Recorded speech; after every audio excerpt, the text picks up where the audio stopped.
Oh my goodness. Oh, holy Shruti. That sounds good. Opens the door of just seeing just how complex this music is. Namaste, Johnny, and welcome, everyone, to Saturday Hello. Sadhana. Today, we are going to nerd out. We're going to put our... And for those of you who don't know the term nerd means awesome. You don't get girls. It all depends on your perspective. That's the dictionary definition of that. It is. So we have been enjoying many vocalists on the channel as we're exploring Indian artists. But today we're going to learn more of the actual notes that are used, the tuning that's used in Indian classical music, so we can better understand everything else that we're going to be listening to. So that is the journey for continuing our journey. today. Yes. Before we jump in, though, if you could, please hit like and subscribe and ring that bell if you like what you see. This is from a new teacher. This is Dr. Sangeeta Shankar, and this is called In a Nutshell, 22 Shrutis, which I think is the different notes or combination of notes, simplified. Namaste, Sangeeta Shankar here. Hello to all musicians and music students across the globe. Let me show you something amazing. Notes that give bliss instantly. You'll feel it just now. Sounds good to me. In a moment. Let's look at some basic chords.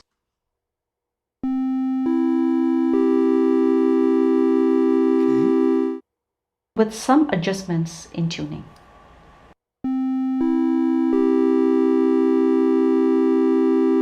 Let me play them again in succession.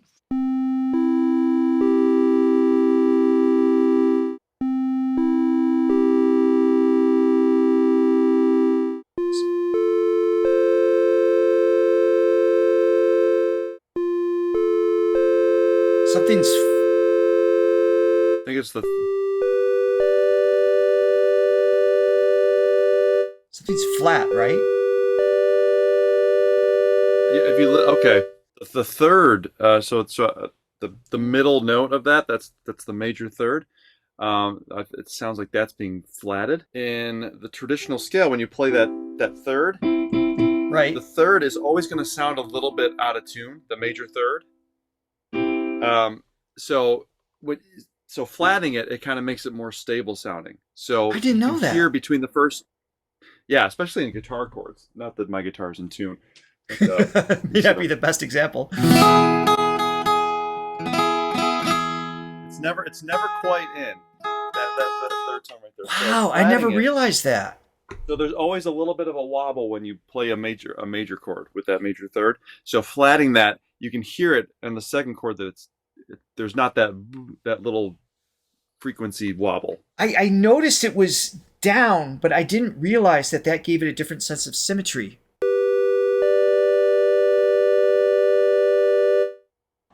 So there's no amazing, wobble. Isn't it? What's this? How? What did you do? I've used the ancient knowledge of the Indian 22 Shrutis. When I was studying in Banaras Hindu University in my younger days, I studied many ancient texts on music, like the Natya Shastra, Sangeet Ratnakara, Brihad Deshi, Chaturdandi Prakashika. And these are really, really ancient. I mean, some dating back to 2000 years.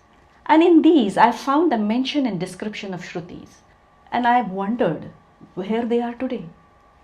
We seem to be using them in all our performances. All artists are using them in their performances. But why are we not able to pinpoint as to where exactly the 22 Shrutis are? This question was always there at the back of my mind. Years later, I found the answer in a research conducted by an erudite scholar, Dr. Vidyadhar Oak. He has defined the 22 Shruti points and translated them into today's musical language in a way we all can understand and use.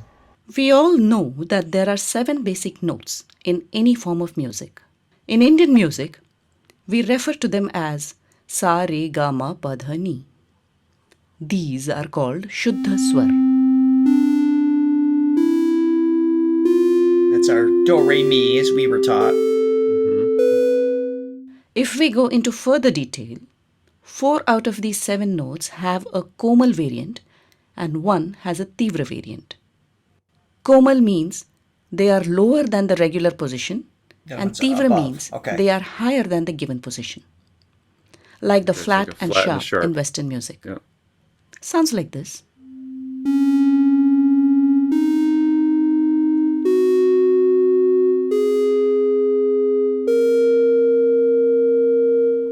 The 5 notes that have variants is Re, Ga, Ma, Dha and Ni. As we know, Sa and Pa are immovable. They do not have Perfect variants. fifth. 1 in perfect fifth. Now, 22 Shrutis is an expansion to the next level. Yeah, this Each is... of the 10 notes, other than Sa and Pa, have 2 options. Like Komal Re has 2 choices, R1 and R2. Shuddha Re has 2 choices, R1, R2. Komal Ga has 2 choices, Ga1 or Ga2. Shuddha Ga has 2 choices, Shuddha Ma has 2 choices. I'm just noticing the very bottom right-hand corner, it says Shruti microtone. So you guys can let us know in the chat.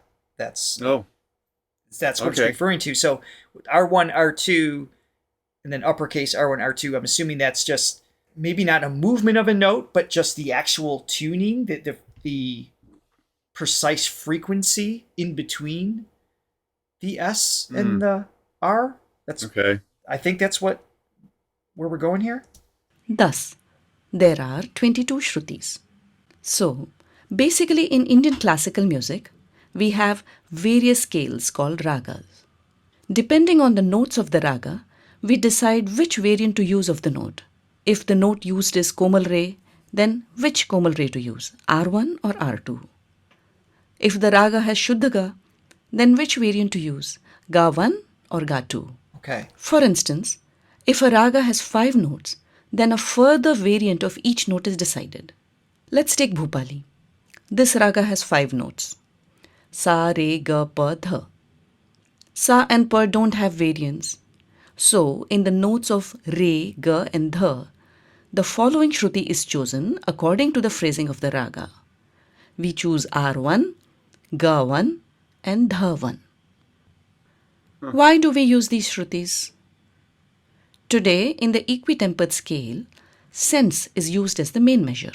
If Right. We Sa is talked about that a 0, little bit. then the higher Sa is 1200 cents. A whole octave is divided equally by 12 and we have notes 100 placed cents at an each. equal distance of 100 cents from each other.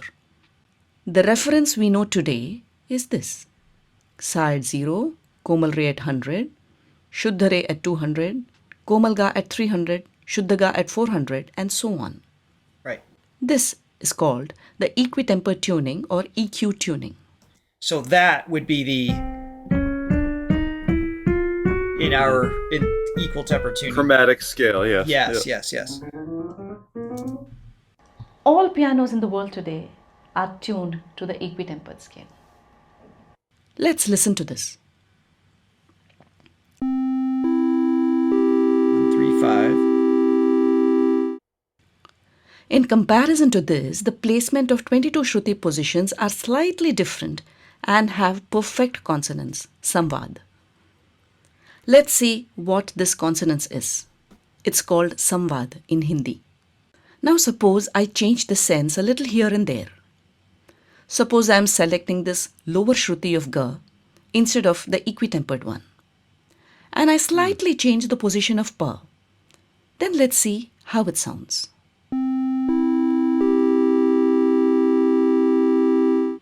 Let me play them again in succession for you.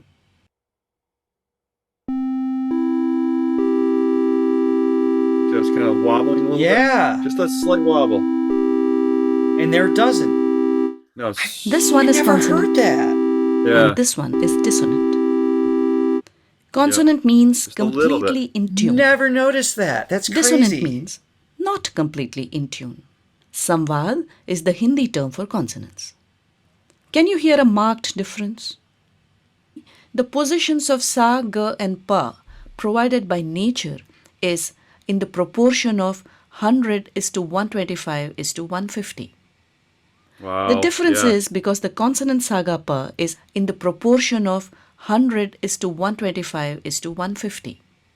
And the equitempered saga pa is in the proportion of 100 is to 126 is to 149.83. Perfect Interesting. consonance or samvad is achieved only by the natural ratio of 100 is to 125 is to 150. I mean, 149.83 versus 150. Talk about And then that's having to perform crazy. this and to Well, be that precise as a and singer. that's where my mind is going. I mean, take the vocal instrument out of the way for a moment or off the table. Just think in terms of a violin. The position of the finger on the neck, on the fretboard, or that's fretless instrument, but on the neck, like the difference between that tuning and the other tuning. I don't know if you saw my finger move. like I I that did- might even be too much. Yes. Exactly. That's the precision, and then to be able to emulate that with your voice, that vibration to that. Well, the vibration is a key word. It's really, and it's when I've spoken about when I play live and I play in very bad acoustical rooms where frequencies are just bouncing off Clashing. walls. Yeah. Yeah, clashing. So it's really hard to get that, but it really is like the way I hear things is there's a vibrational aspect to it, and it's kind of matching up with that that vibration and getting everything sort of in tune in that regard, just from sort of a feeling standpoint. Right. I can't believe I've Um, never heard the major third that wobble. I've never noticed yeah. it. That Well, major our third guitar versus player minor. told us Yeah. about that, told me about that years ago, and I was like, wow, that's interesting because I never knew it either. I don't think I'm But going to be able to when you hear unhear it, it now. it's never quite in tune. And some people, some guitar players will, depending on the song, they will tune their high string or whatever down just a little bit. To give If they're in a that. specific key, they'll just flatten it just a little bit to give that Shruti tuning. Sort That's of. amazing. So let's see, why is consonance so important in Indian classical music? Here is where comes in the use of Shrutis. Since music I in like her India too. is She's based cool. on the principle of Calm, consonance, patient. the notes I like her. used in a raga have to be Authoritative. in perfect consonance with each other. Rag Yaman has the following notes. In Yaman, we select sa re ga ma pa dha ni out of the 22 Shrutis in such a manner that we get 3 excellent triads. Sa ga pa,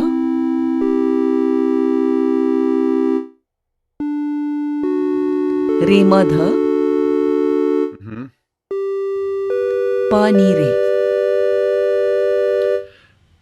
When we select these particular Shrutis, then we have the correct Yaman. Now, when we play the same thing on an equal tempered tuned keyboard, look as to how it's simply impossible to bring the perfect consonance in the EQ tuning.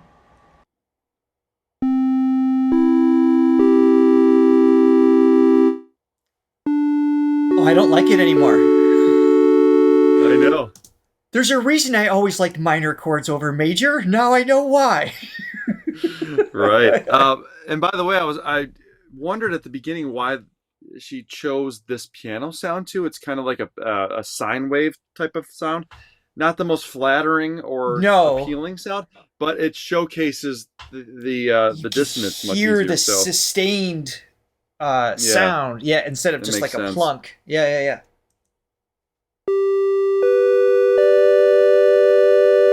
Wow. Therefore, the EQ tuning is not suitable to Indian classical music. Here is where comes in the use of Shrutis. Here are the 22 Shruti positions. How do we use them? In every note, there is a lower and higher variant. Like Komal Re has a lower Re and a higher Re. Similarly, Shuddha Ga has a lower and a higher Ga. Like this, Okay. every note has 2 positions, lower and higher. So, when the question comes which Shruti to choose for a particular raga, it is done according to the phrasing of the raga. Let's take two ragas which have the same notes. Bhupali and Deshkar have the same notes, Sare Ga Pa Dha, but completely different identities. We all know that Bhupali uses a lower Ga and Dha and Deshkar uses a higher Ga and Dha. Okay. This is widely practiced by all musicians. So Bhupali and Deshkar have the same notes and they are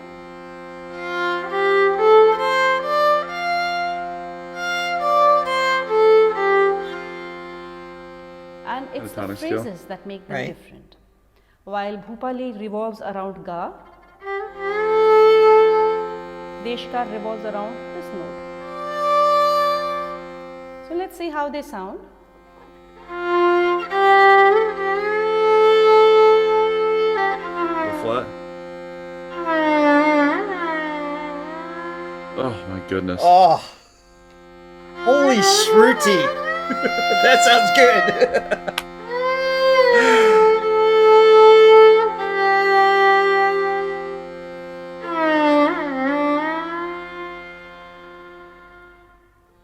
And now Ooh. Deshkar.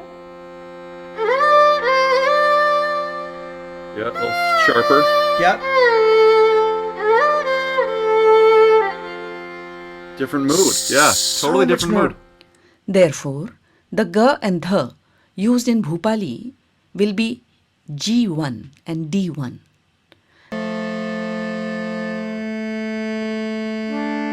And the Ga and Dha used in Deshkar will be G2 and D2, so that they are consonant with each other.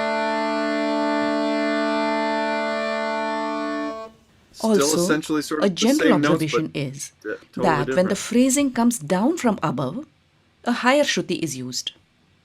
And the phrasing goes from below, Is it capital frozen? letter R is Shuddha Swar. Oh, it did freeze for you. Yes. While you're finding that, it reminds me of we talk about this all the time as far as notes being a spectrum, and it's not. It's a lot of people think of notes as sort of one line, one plane. It's really this, and this is proving that right now. And so when I do vocal editing, or just like try to produce a vocal performance, sometimes I'll instruct the person or fix the note later and make something a little bit flat within that spectrum or a little bit Purposefully, sharp yeah. if I want a little more excitement, because it does it's not just one solid line of a Yeah. frequency. It's a spectrum, and within that spectrum is a range of emotion, as we just saw. Wow, just With the seeing that. violin, it could just completely Yeah. change the chemistry. Like I'm just borrowing from your terminology, it changes your vibrational chemistry just hearing and Totally. responding to it. Totally. And that wasn't even And the it just, complexities of the vocal instrument. opens the door of just seeing just how complex this music is, because it's not just the multitude of ragas and trying to memorize all those different scales. That's And one part of it. Yeah. it's within that, it's like you have to memorize which part of the note you want to play on. Do you want to play on the flatter part or the sharp part? Wow. The R2 or the one or the two. Wow. And mathematically, you're almost doubling the choices in terms Yeah. of vibrational And there's distinct combinations. difference. Yeah. There's distinct difference. It's not a haphazard thing. Those little minor changes create such distinctly different moods. Yes. Wow. They all serve a purpose. This is so this is what we're referring to as nerding out, because this allows us Yes. to kind of see or put a label to what we're hearing and experiencing when we're listening to it. And the crazy thing is for me, it doesn't take away the wonder, it multiplies it, because it's like, we've talked about that before. It's like the further you go into the rabbit hole, the more like the possibilities are even greater than I realized. Mm-hmm. Wow. All right, I'll keep playing from here. Hopefully that video doesn't freeze on you. The terminology used is small letter R is Komal Swar. Capital letter R is Shuddha Swar. Small r1 is the lower Shruti of Komal Re. Small r2 is the higher Shruti of Komal Re. Similarly, Capital R1 is the lower Shruti of Shuddhare and capital R2 is the higher Shruti of Shuddhare. Okay. The Shruti points are in perfect consonance and in perfect consonant relationship with each other. The Sapa Samvad is denoted by the horizontal lines. See the notes in perfect Sapa consonance or Sapa Samvad. R1 and D1 is Sapa Samvad. Ga1 is Pa to Dha1.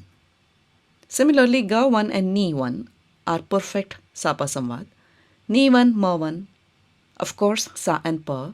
R2, D2, Ga2, Ni2, C3PO.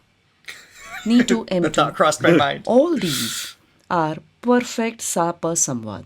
Similarly, let's see the notes which are in perfect Sa-Ga consonants. Sa-Ga Samvad.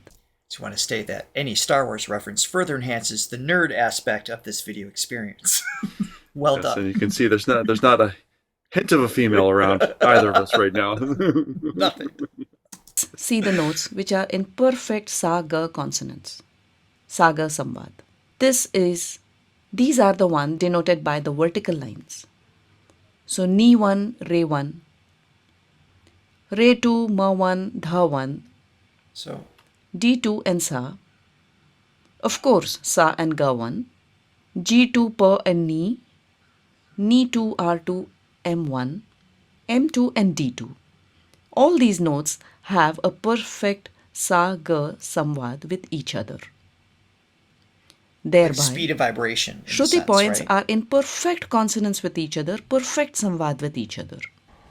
To sum it up, we have the basic 7 notes, which expand into 12 notes, which are further expanded into 22 Shrutis. When choosing notes or swaras or tones for any raga, a further detail of Shruti or microtones is also chosen. These would be in perfect relationship according to the phrasings of the raga. When a raga is performed, sung or played in perfect Shruti pitching or tuning, the effects of such music on the mind, body and soul are astounding. Get it? It sends Yeah. us into a state of bliss. It's A immediate. heavenly feeling encompasses and gives the performer and the audience an out of this world experience. Feels too good. Well, that dang. makes sense because there is something about that music that it hits me in a totally unique way and different from any other music that we listen to. And I enjoy lots of different music. Yeah. And I'm a big Western music fan, obviously. I mean, that's what I grew up with, and I enjoy I do too. the artists and the songs. There's something about this. It's just like within not even a second. It's just, it's just even the crazy. violin, even when they're doing a technical exercise, like, oh, this is what this sounds like, just in the scale. And like, And then you're like, wow, it's like the most exquisite thing I've ever heard. You know, it's,